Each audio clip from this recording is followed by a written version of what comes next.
wabarakatuh. Alhamdulillah Rabbil Alamin. Wassalatu wassalamu ala ashrafil anbiya'i wal mursalin wa ala alihi wa sahbihi ajma'in. Rabbi syrah lana sudurana wa yassir lana umurana wahlul 'uqdatam min alsinatina yafqahu aqwalina. Allahumma faqihna fid din wa 'allimna ta'wil wahdina ila siratikal mustaqim. Allahumma iftah bainana wa baina qaumina bil haqq wa anta khairul fatihin. Rabbi shrah lana sudurana wa yassir lana umurana wahlul 'uqdatam min alsinatina yafqahu aqwalina. Wa sallallahu ala sayyidina Muhammad wa ala alihi wa sahbihi wa sallam. Walhamdulillahi rabbil alamin. Amin ya rabbal alamin. Allahumma salli ala sayyidina Muhammad wa ala alihi wa sahbihi wa barik wa sallim. Walhamdulillahi rabbil alamin. Amma ba'du, alhamdulillah. Setinggi kesyukuran kita rafakkan kehadrat Allah Subhanahu wa taala yang telah memberikan ruang kepada kita untuk kita menjadi tetamu di surau KKR pada hari ini. Alhamdulillah. Selawat dan salam ke atas Nabi junjungan Muhammad sallallahu alaihi wasallam yang dengan pimpinan daripada Nabi mulia Muhammad sallallahu alaihi wasallam hari ini kita kenal pelbagai perkara. Kita kenal dunia, kita kenal akhirat, kita kenal apa itu baik, kita kenal apa itu buruk. Dengan pengajaran yang telah diberikan oleh Nabi sallallahu alaihi wasallam, berbekalkan dua perkara, Al-Quran dan juga As-Sunnah. Al-Quran itu juga diturunkan kepada Nabi mulia dan juga Sunnah itu ialah apa yang disandarkan, apa sahaja yang disandarkan kepada Nabi mulia sallallahu alaihi wasallam, segalanya menjadi suatu perkara yang tinggi di sisi agama. Ya. Apa sahaja yang Nabi lakukan termasuklah senyum, kan? Nabi buat senyum, automatik benda tu jadi diiktiraf menjadi suatu perkara yang dapat pahala. Kerana apa? Nabi suka tersenyum. Nabi sentiasa mempamerkan senyuman pada wajahnya, sehingga sekecil-kecil itu gerakan bibir Nabi menjadi sesuatu yang mungkin kalau kita manusia biasa buat, mungkin kita kata habit, betul tak? Dia tu memang habit dia memang suka senyum, macam tu. Ataupun kita kata dia gembira, jadi dia senyum lah, macam tu kan, perasaan yang digambarkan. Tetapi bila yang melakukan senyuman itu ialah seorang insan yang dipilih Allah, yang mana pilihan tersebut menjadikan Nabi itu bukan sekadar manusia biasa, tetapi manusia luar biasa. Manusia yang khairul khalqi, di antara semua makhluk dia adalah yang terbaik. Menjadikan hanya gerakan bibir Nabi yang dipanjangkan menandakan senyum itu, maka diiktiraf dia sebagai satu ibadah. Yang biasa kalau kita senyum kerana suka, tapi siapa senyum kerana dia ingin ittiba, mencontohi Nabi sallallahu alaihi wasallam, dia menjadi suatu sunnah, perkara yang sangat besar dalam diri seorang Muslim. Jadi insya-Allah pada hari ini berbekalkan dua, dan yang ketiga, apa yang telah ditinggalkan oleh Nabi sallallahu alaihi wasallam, iaitu al-ulama warathatul anbiya.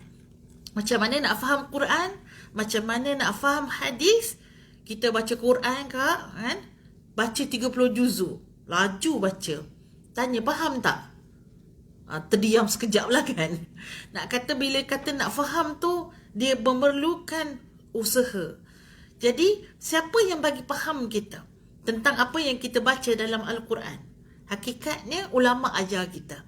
Ulama terangkan kita, dia describe, dia detailskan satu persatu sehingga kita faham sungguh apa ayat yang nak dimaksudkan dengan yang kita baca. Lepas tu nak buat apa dengan ayat yang kita baca tadi ni? Apa perintahnya? Ulama fiqh ataupun fuqaha, seperti yang kita baca hari ni, buku fiqh yang bertajuk Fiqh Mar'ah Muslimah. Ini tajuk buku ini. Fiqh Mar'ah Muslimah, yang mana para ulama mengeluarkan suatu bentuk kemudahan untuk manusia, orang yang Islam ini nak beramal dengan do and don'ts dalam agama. Tengok bagaimana fiqh sebut dalam bentuk apa? Dalam bentuk salat. Apa yang fiqh sebut dalam bentuk zakat? Apa fiqh sebut dalam bentuk jual beli? Ada dia punya rules dia. Ada dia punya perintah-perintah ataupun SOP dia. Maka hari ini insya-Allah kita nak tengok sama-sama dalam satu topik yang besar juga. Saya rasa dia punya kesannya ataupun persoalannya di dalam perbincangan, namun sedikit sahaja yang dimuatkan oleh Syekh Sya'rawi, iaitu pada muka surat yang kedua. Muka surat satu hari itu kita dah bincang pada bulan lepas, iaitu berkaitan dengan hukum memancut di luar rahim dan wanita melihat mushaf. Hari ini kita nak melihat pada muka surat yang kedua, hukum wuduk dan menyentuh mushaf. Okey? Baik. Kalau kita tengok, wuduk itu ialah suatu ibadah yang sangat-sangat special. Special untuk siapa? Special untuk para anbiya. Para nabi dahulu, yang start daripada Nabi Adam sampailah kepada Nabi Isa alaihissalam, mereka juga ada perintah solat.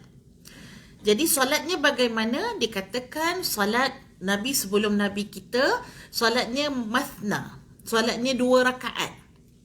Cara solatnya 2 rakaat. Cuma wallahu ta'ala alam namanya apa, tak tahu. Tapi yang kita pasti, perintah solat itu perintah yang daripada dulu. Dia bukan Nabi Muhammad saja, cuma secara formalitinya untuk umat Nabi Muhammad, syariat salatnya diberikan melalui peristiwa Isra' dan Mi'raj. Nabi sendiri pergi jumpa dengan Allah.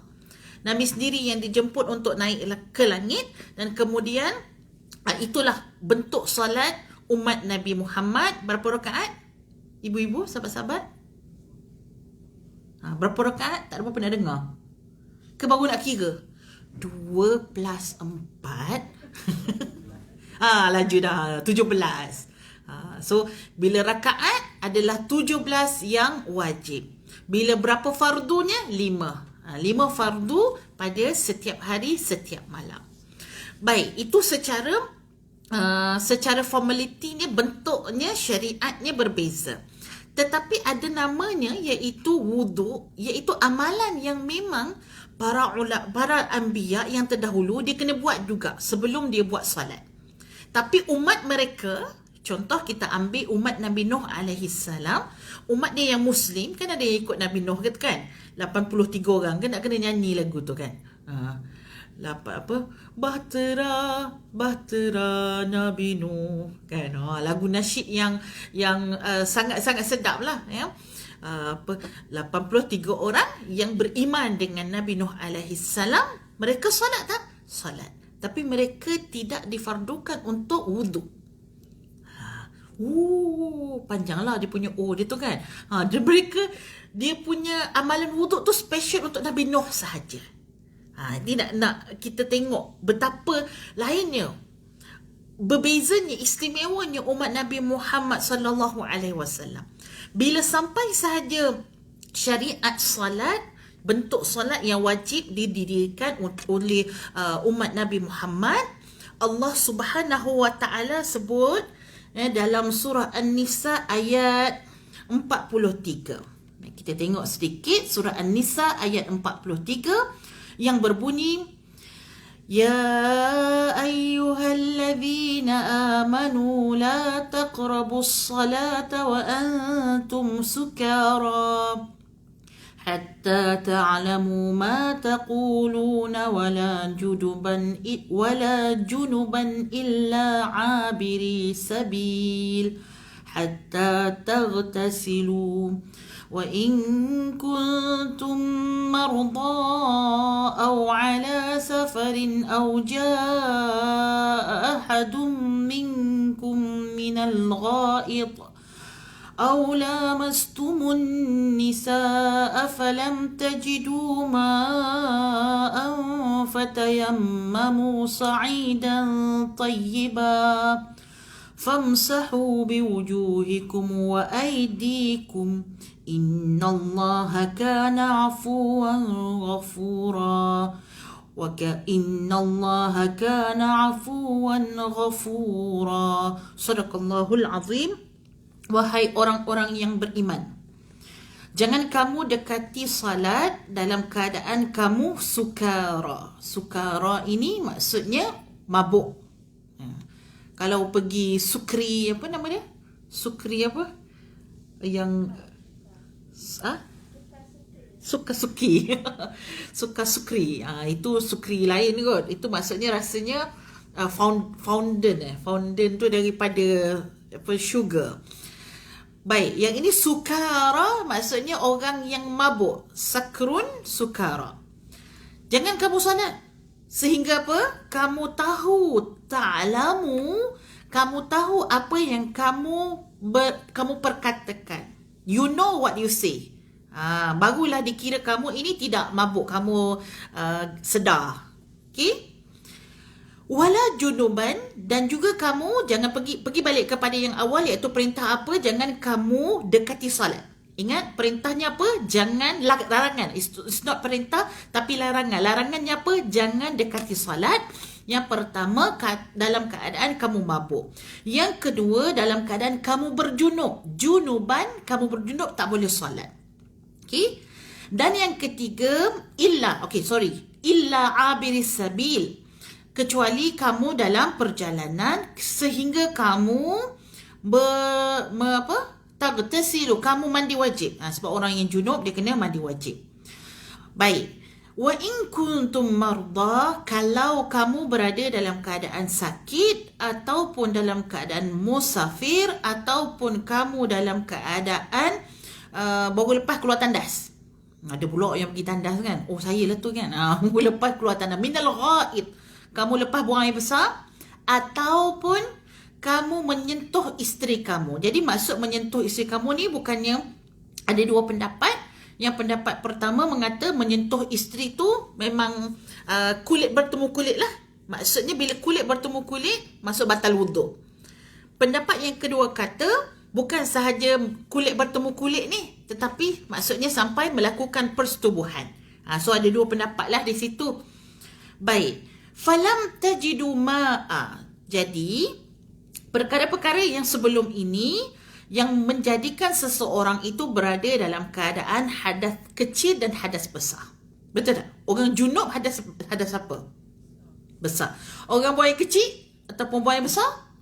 Hadas kecil. Okey? Walaupun nama hadas besar tapi dia walaupun nama buang air besar tapi dia hadas kecil lah. Dia tak cukup besar untuk menjadi besar.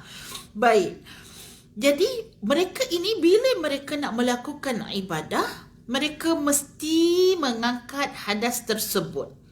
Dan kalau pula mereka tidak jumpa air, falam tajidu ma'a, sepatutnya kita nak angkat hadas besar dengan hadas kecil mesti melalui medium ataupun alat dia air.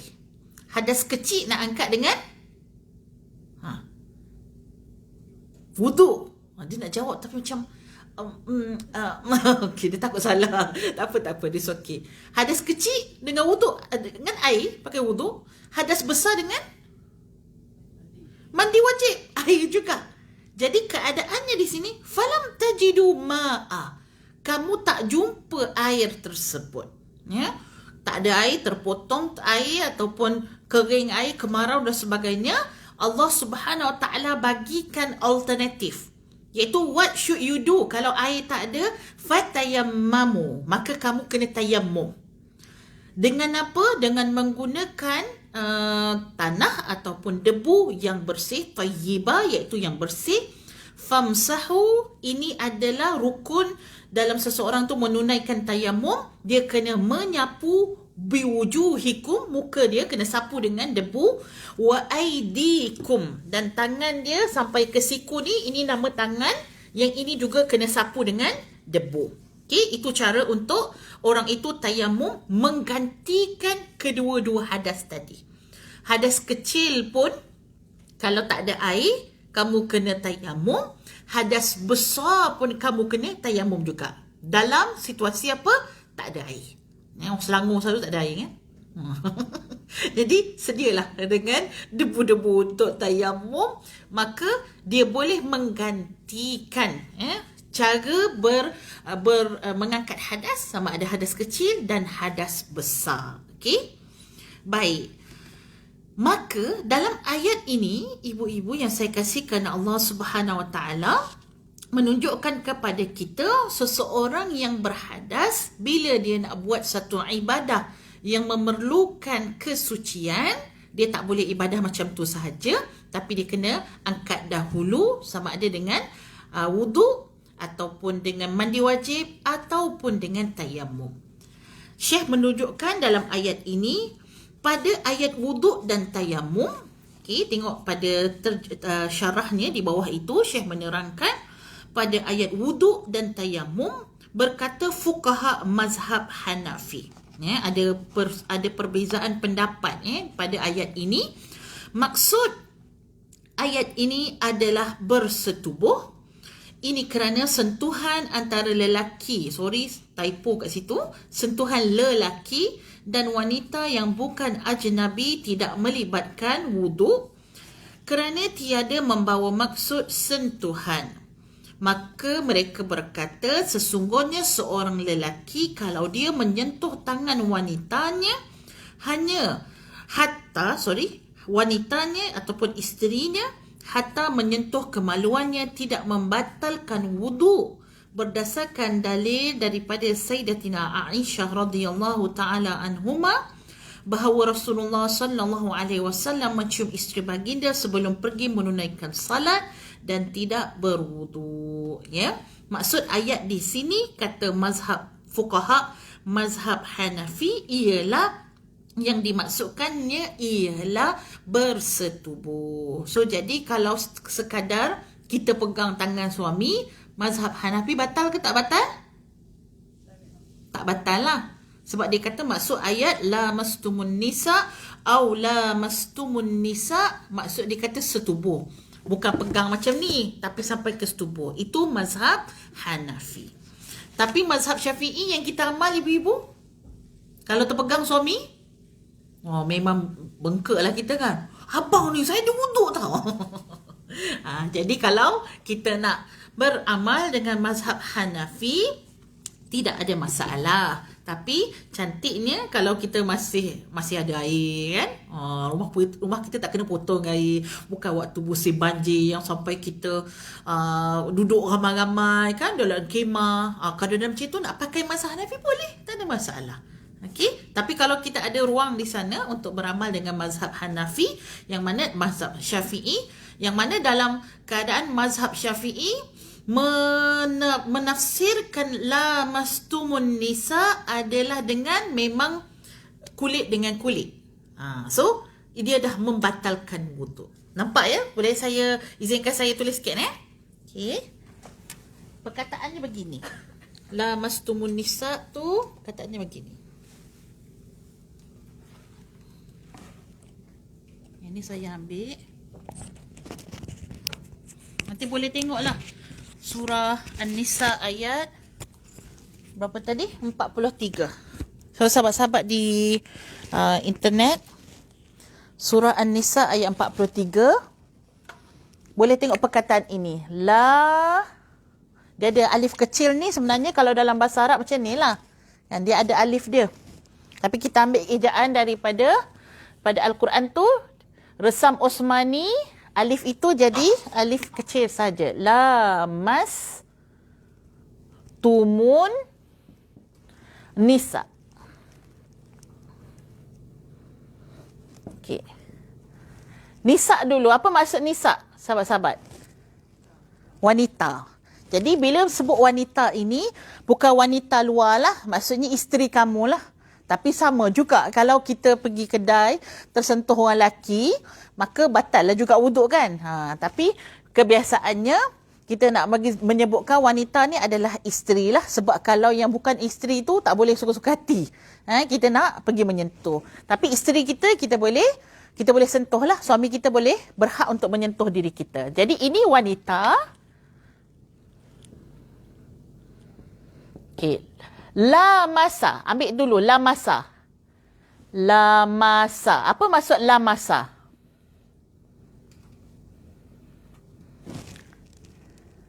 Sentuh. Lamasa ini sentuh. Okay. Tum ini lamastumun. Tum ini tum he pagal he. Bahasa Hindustan, kalau tum ni kamu, betul tak? Tumpah seair. Jangan mula surau ni. Okey. Tum ni dalam bahasa Arab kebanyakannya untuk kamu juga, tapi kamu semua. Dalam bentuk verbnya dia plural lah. Kamu semua. Okey. So kamu semua. Kalau perempuan dia jadi tuna. Bukan tuna, nampak macam lapar tu, ya. Tuna pula dia terbayang, ya. Kamu semua ni tum untuk lelaki ramai. Tapi kalau perempuan, kamu semua macam saya sebutlah, kaifahalukunna. Kunna dia ada nun dekat hujung dia, special untuk perempuan. Tunna, yang ni kamu semua tapi untuk khas. Untuk perempuan. Ramai, tapi ramai semua perempuan. Dalam bahasa Arab dia spesifik sikit. Dari sudut gender. Kalau untuk lelaki apa, untuk perempuan apa. Tapi biasanya yang untuk lelaki punya, dia kadang-kadang berlaku general. Macam ayat awal tadi. Ya ayyuhallazina amanu. Betul tak? Kalau ikutkan lelaki je. Perempuan tak ada kaitan dengan ayat ni. Perempuan kalau nak semayang, tak payah wuduk. Dia fikir macam tu. Sebab apa? Amanu. Ada juga yang jenis golongan sesat. Dia tak belajar bahasa Arab, tiba-tiba dia nak jadi mufassir kan, nak jadi fuqaha terus. Tak boleh. Jadi kadang-kadang yang umum, kalau untuk lelaki semua, wahai orang-orang lelaki yang beriman, perempuan masuk sekali. Ni ulama' lah yang mengetahui, ada dia punya tanda-tanda dia, sign-sign dia. Baik. Jadi apabila kamu menyentuh isteri-isteri kamu, bahasa Arab dia macam tu tu yang jadi ustaz suami saya kalau cakap kadang-kadang dia tu balik-balik depan duduk belakang duduk depan. Bahasa Arab macam tu. Lamas tu kamu semua menyentuh perempuan. Siapa yang terbalik sebenarnya? Bahasa Melayu ke bahasa Arab yang terbalik? Pandai cakap bahasa Arab terbalik. Tak kita yang terbalik ya. Tak tahulah mana satu yang betul. Tapi kamu sentuh dulu. Ini perbuatan. Ni dia punya siapa? Mukhatib. Orang dengan siapa yang Allah berbicara dengan siapa? Iaitu kamu semua. Orang yang beriman, bila kamu nak sembahyang, kamu sentuh wanita kamu, ini maf'ulun bih, sesuatu yang disentuh. Tempat yang benda apa yang kita sentuh tu iaitu perempuan. Maka kata dalam ulama' mazhab Hanafi, yang sentuh pada mazhab Hanafi ini, dia kata ialah sentuh apa? Setubuh. Maksudnya sentuh yang betul-betul sentuh lah. Sentuh yang sampai akan keluar segala lendiran yang akan menyebabkan seorang tu memang dah berada dalam keadaan junub. Baru dikata sebagai lamastumun nisa. Mazhab Hanafi. Tapi mazhab Syafi'i, mazhab Syafi'i, yang ini maksud dia bukan setubuh sahaja, tapi sentuhan kulit. Sentuhan kulit. So kita pakai yang mana? Satu ke dua ibu-ibu? Dua. So kita pakai yang nombor dua. Inilah yang ustaz-ustaz tu sebut. Kan? Boleh, sebenarnya tak batal. Hari ni baru tahu dia punya cerita dia. Jadi dia punya kenapa berbeza? Kerana ada dia punya ayat Quran yang sama ibu-ibu. Subhanallah. Dia macam ni lah ya. Fuqaha ni dia macam nelayan. Di lautan yang sama. Ada nelayan yang jenis kita kata dia pergi main dekat pesisir pantai je. Ada nelayan yang dia ada modal sikit, dia ada sampan. Jadi dia pergi tengah sikit. Ikan dia tak sama dengan ikan sini. Ada nelayan yang ada banyak lagi duit dia pakai boat. Bukan cruise. Lagi-lagi nak pergi siakap. Siakap apa? Siakap kayangan kan. Kalau yang ada duit banyak sikit, dia pergi lagi laut dalam yang siap dengan pakai pukat dan sebagainya. Ikan dia lain berbanding dengan ikan kat pesisir pantai. Jadi ulama dengan ayat Quran yang sama, ini lautan yang sama, lautan Al-Quran, Al-Baharu. Tapi cara dia tengok dan tempat sudut dia tengok tu berbeza. Maka dia akan menjadikan apa hukumnya berbeza. So kita ambil yang sini tak ada masalah lah. Kita ambil mazhab Syafi'i mengatakan yang batal wuduk sekadar sentuh kulit pun dia kira batal dah wuduk kita. Bukan sahaja bersubuh baru batal. Baik. Jom kita tengok lagi. Oh, ada soalan. Okey. Debu tayamum kan? Dia istilah dia bedaknya. Dia tanya bedak tayamum. Bedak tayamum. Sekejap saya tengok bedak tayamum. Yang saya tahu dalam botol tu dia sebut debu taharah. Bedak tayamum. Ada soalan kita ya. Bedak tayamum. Ni debu ni. Bedak tu debu tu sebenarnya. Okey, baik. Apa sahaja yang dijual, macam-macam produk ni, tapi setakat ni saya type bedak, dia tak keluar bedak lah, dia keluar debu. Semua buat debu. Ya Allah, banyaknya. Kan? Ni jadi satu produk untuk make sure supaya debu itu suci lah ya. Yang pentingnya debu itu suci. So katalah bedak tayamum itu digunakan untuk bertayamum, boleh, tak ada masalah, menyebabkan suci lah, sah lah tayamum yang dilakukan oleh sahabat kita, insya-Allah. Tak ada masalah. Yang beli pun boleh. Kalau tak beli, boleh juga turun dekat bawah. Kalau rumah atas, turun kat bawah, pergi tengok pasir-pasir tu, ya, tanah-tanah tu, dia tidak semestinya yang jual saja yang bersih. Orang yang jual pun dia ambil daripada luar juga. Cuma dia packaging cantik, dia jual ke awak RM10. Macam tu. Lepas tu kita pun beli. Okey, soalan yang bagus, tak ada masalah.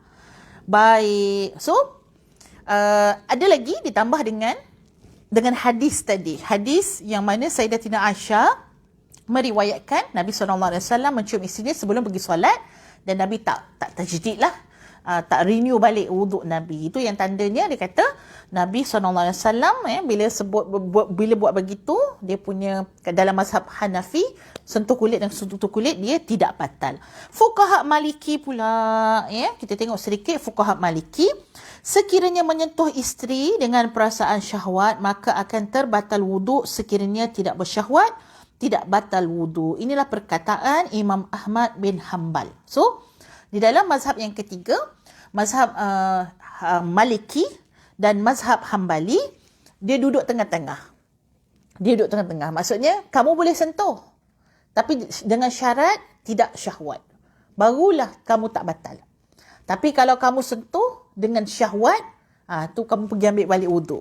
Macam tu. So, jadi dia duduk tengah-tengah lah. Dia letak kaitan ataupun syarat kepada sentuhan tadi bagaimana. Sentuhan yang ada current ataupun shorting ke, yang tu kena wuduk. Nak tahu macam mana Ustazah, kena beli pen elektrik ke macam mana kan? Tu tanyalah hati masing-masing macam mana kita rasa. So, jadi kalau tak ada rasa apa-apa, contoh macam terlanggar macam tu kan, tak sempat pun nak rasa shorting dan sebagainya, yang tu tak batal wuduk lah. Biasanya yang berlaku pada masyarakat kita yang sampai merah muka mak kan. Sebab apa, tersentuh kan. Geram je. Elok-elok tadi mak dah berhuduk kan. Macam tu kan. Yang ni tak sempat pun nak bersyahwat. Tapi sebab kita pakai yang lebih berat, mazhab Syafi'i, maka kita terus uduk-uduk lah di dalam amalan kita. Allahu Ta'ala a'lam. InsyaAllah mudah-mudahan dapat pencerahan sikit ini pada hari ini. Kita boleh tengok. Sekejap, mana bukunya tadi? Okey, baik. Okay. Kalau ikut yang lain, tak ada dah lah. Jadi, hukum wuduk wal mashul mar'ah. Saya silap. Bukannya menyentuh hukum berwuduk dan menyentuh mushaf. Hukum berwuduk dan menyentuh mar'ah, bukan mushaf. Boleh tolong tukarkan, mushaf tu tukar kepada perempuan. Saya cakap, kenapa tajuk lain, bawah lain, rupanya saya salah terjemah. Menyentuh wanita. Bukannya menyentuh mushaf. Okay, itu tajuk dia. Jadi yang ini simple saja pada ayat 43 surah An-Nisa. Baik, terus. Aurat wanita dalam salat. Auratul mar'ah fis salah. Ini pun kita selalu juga menjadi persoalan kita, ya, aurat wanita di dalam salat. Apabila tersingkap lengan wanita di dalam salat, maka segeralah menutupnya. Namun, mestilah wanita itu telah berusaha menutupnya sebelum menunaikan salat, seperti memakai pakaian yang menutup aurat. Baik, bila kita sebut tentang aurat wanita di dalam salat, aurat wanita dalam salat ialah seluruh tubuh badannya kecuali muka dan tapak tangan. Okay? Jadi orang yang kita kata berpurdah. Ya, purdah ni bila di luar, dalam mazhab Syafi'i ada pendapat yang kata wajib. Ya, ada pendapat kata wajib. Tapi pendapat yang masyhur, yang menjadi amalan di negara kita ialah wanita tak wajiblah pakai purdah. Tapi sekarang ni bukan wanita je pakai purdah, lelaki pun pakai purdah. Bukan main dulu tak bagi orang perempuan pakai purdah. Sekali kau pun pakai purdah kan. Jadi sampai sembahyang pun kena pakai purdah. Kalau ikut yang biasa punya, tidak ada masalah untuk wanita tadi tu dia pakai purdah. Tapi hukumnya jadi apa? Hukumnya haruslah memakai purdah ini tidaklah sampai kita mengambil kepada kewajipan. Ada dia punya sumber-sumbernya kenapa yang dalam kalimah ataupun kita kata pendapat dalam Syafi'i kata wajib, ada dia punya keadaannya. Tetapi secara umumnya pendapat masa kini, ulama-ulama Azhar kata mutanaqqab ataupun orang yang menutup mukanya, wanita yang menutup mukanya, dia mengikut kepada uruf keadaan tempat dia. Kalau dia duduk dekat tempat yang tutup muka, tiba-tiba dia seorang tak tutup muka, tak semua orang akan tengok dia, betul tak? Ya. Kalau pula dia duduk di uruf yang semua tak pakai purdah, pakai tudung tapi tak pakai purdah, yang pakai purdah akan jadi perhatian. Maka yang pakai purdah pun mulalah mengambil kan, celak mata. Lagi cantik pula, lagi apa orang kata, tabarus pula yang pakai purdah daripada tak pakai purdah. Nak tanya, pernah tengok tak keadaan ni berlaku? Pernah tengok kan? Kerana dia berbeza dengan urufnya. Orang yang tak pakai purdah tu biasa-biasa je. Yang pakai purdah pula, dia punya hitam tu, Masya Allah. Tak kira lagi dengan dia punya bulu mata dan sebagainya. Walaupun dia tak pakai, tapi kadang-kadang dia punya tu cantiknya. Hati lelaki dia tak sama dengan hati perempuan. Kalau perempuan pun kata cantik, macam mana dengan orang lelaki kan? Tapi cantik orang lelaki bukan kat mulut. Dia tak cakap.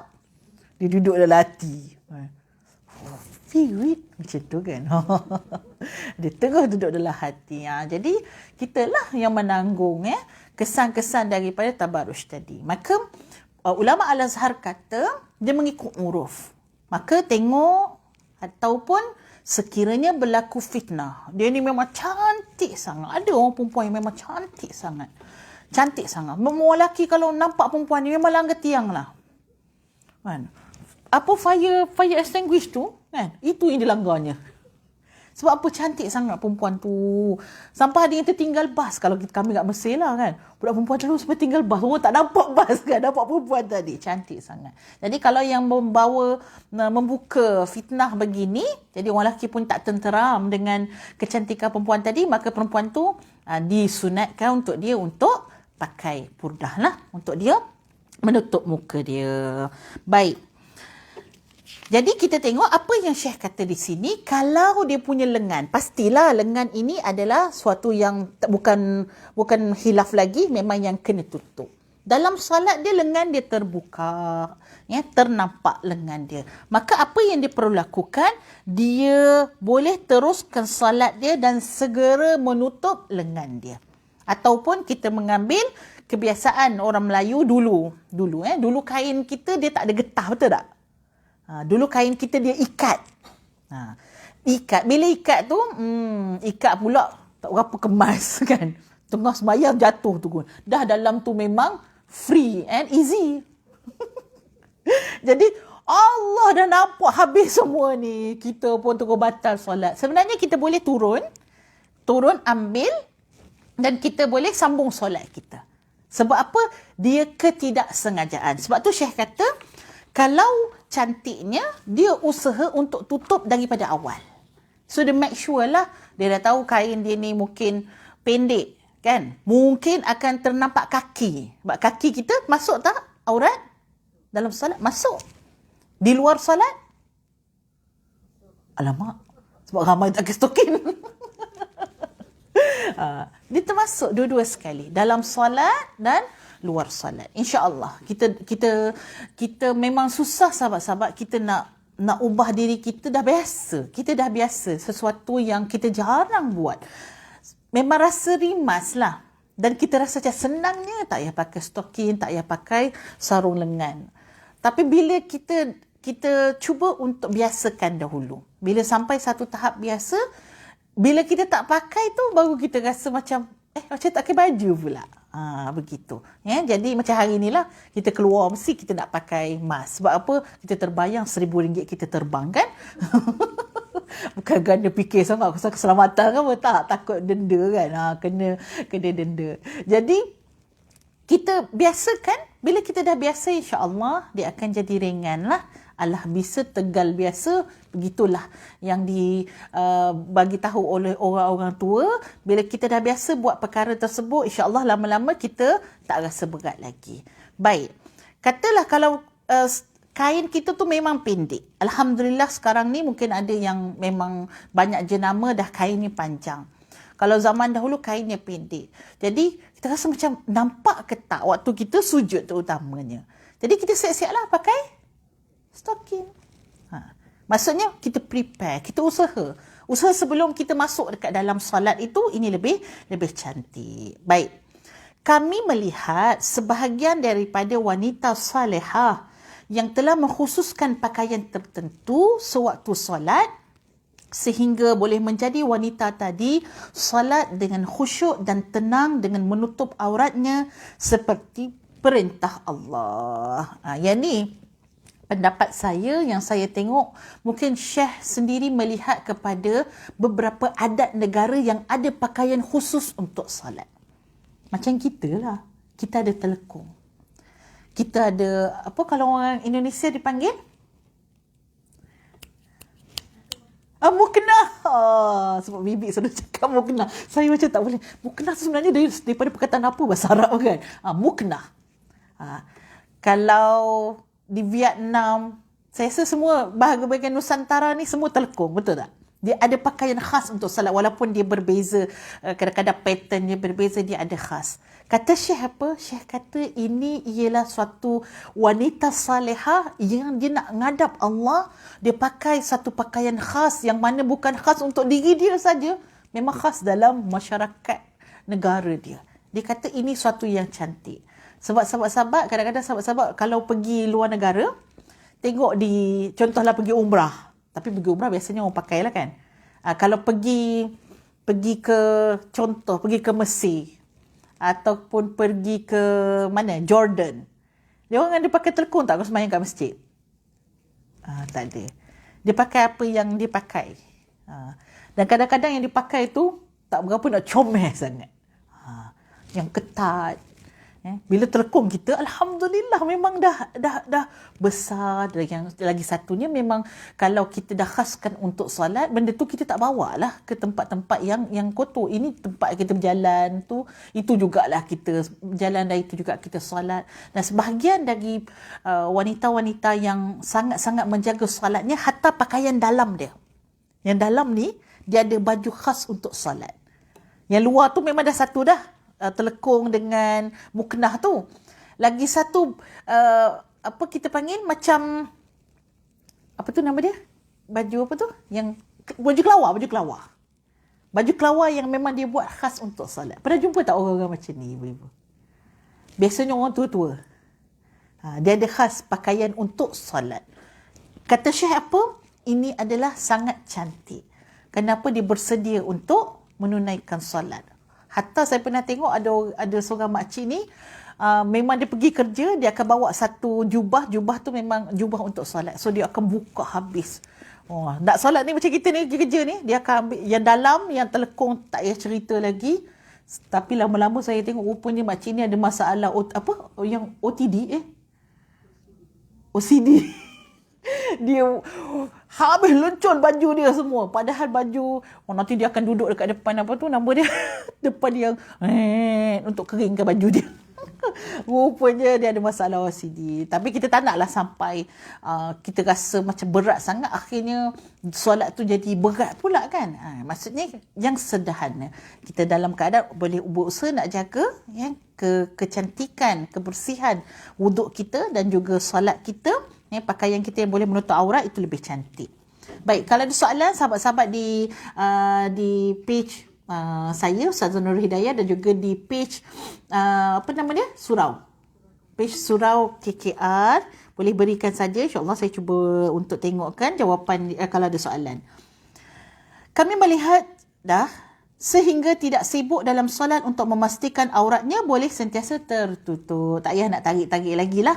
Sebab apa? Dah memang besar telekung kita tu. Dan menutup apa yang telah terbuka sewaktu solat.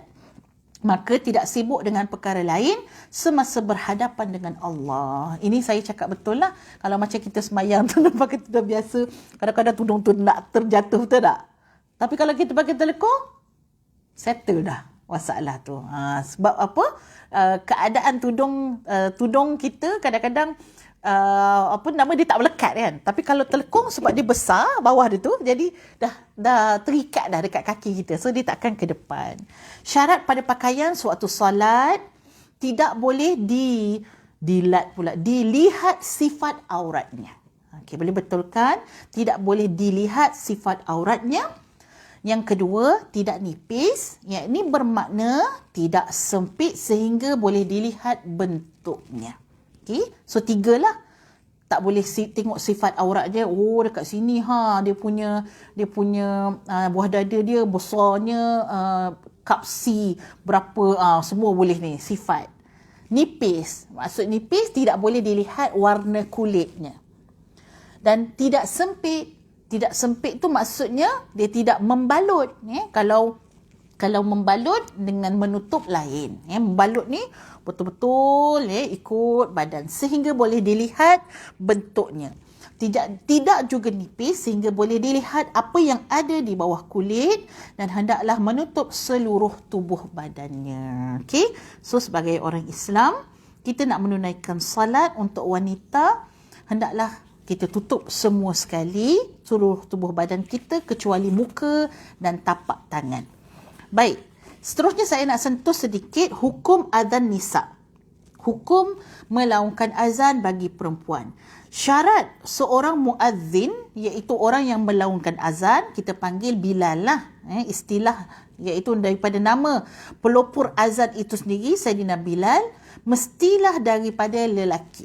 Okey, syarat seorang muazzin daripada lelaki, kerana dia adalah suatu jawatan daripada jawatan lelaki, seperti menjadi imam, solat jamaah ramai-ramai. Lelaki ke perempuan punya jawatan imam tu? Lelaki lah kan. Jadi tiba-tiba orang perempuan pula pergi azan.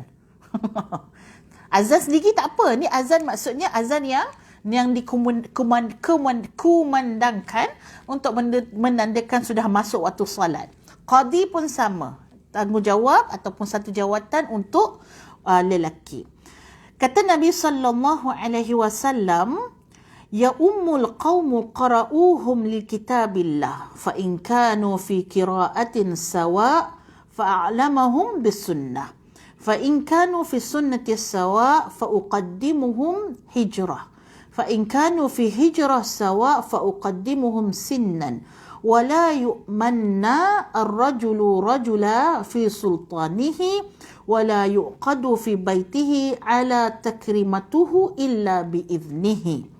Dalam hadis ini, Nabi SAW bersabda, hendaklah satu kaum itu bila nak pilih imam, daripada ramai-ramai, katalah ada 30 orang nak pilih imam, pilihlah orang yang paling baik membaca Al-Quran. Bacaan Qurannya paling baik. Apabila bacaan Quran dia semua baik belaka kat sekolah tahfiz kan, semua baik belaka. Tengok bagaimana siapa yang lebih mahir tentang sunnah. So yang lebih mahir tentang sunnah, dia lebih layak untuk menjadi imam. Katalah pengetahuan mereka tentang sunnah semua sama, maka kedepankan mereka tentang hijrah. Siapa yang berhijrah dulu? Kalaulah pada hijrah pun sama, maka kedepankanlah lebih utama yang siapa lebih tua.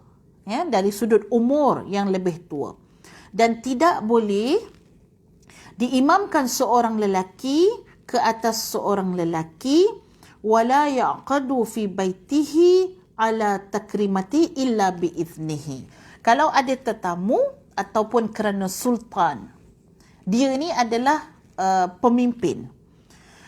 Kita kata, tak apalah, YB jadi imam lah. Sedangkan YB baca Bismillahirrahmanirrahim.